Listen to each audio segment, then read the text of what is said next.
Oh, it's the good, the bad, and the very incredibly, obscenely, and mind-bogglingly ugly. The good. Governor Ed Rendell of Pennsylvania. Governor Ed Rendell says, make them filibuster. In advising Democrats on how to deal with Republicans, he added, my message to those Democrats is, don't be afraid. Make the American people look at a modern-day spectacle of what a filibuster would entail. I think it's time to call their bluff. I absolutely agree. If you're not going to pull the nuclear option and blow up the filibuster, at the very least, make them actually do it. Are you listening, Democrats? Harry? Barack? The bad? The Celebrating Conservatism Group.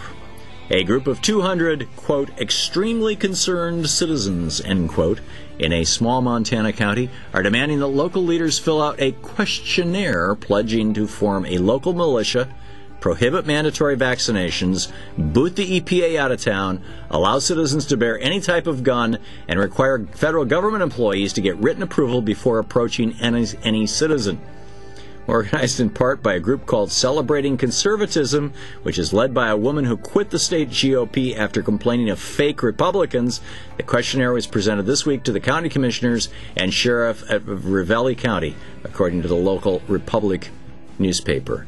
You know, actually, it would be really interesting to see that happen and watch how fast that town disintegrates. Well, as they get rid of their socialist fire department and their socialist police department, watch how fast that town disintegrates. And the very, very ugly South Carolina Lieutenant Governor Andre Bauer, who is running for the Republican nomination for governor, he compared people getting government help to, and I quote him, stray animals who breed because they don't know better. He said, my grandmother was not a highly educated woman, but she told me as a small child to quit feeding stray animals. You know why? Because they breed. You're facilitating the problem. If you give an animal or a person ample food supply, they will reproduce, especially ones that don't think too much farther than that. Later on in the talk, he added, I can show you a bar graph where free and reduced lunch has the worst test scores in the state of South Carolina.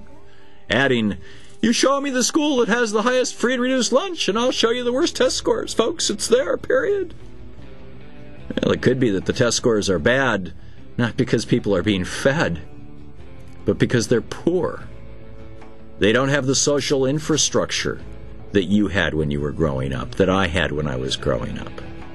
Their families are living in poverty. They don't have access to information. And their schools, because their communities are in poverty, their schools are not as good. And your solution, instead of let's all get together and fix this, your solution is stop feeding them so they won't breed? This guy is sick. I mean, genuinely sick.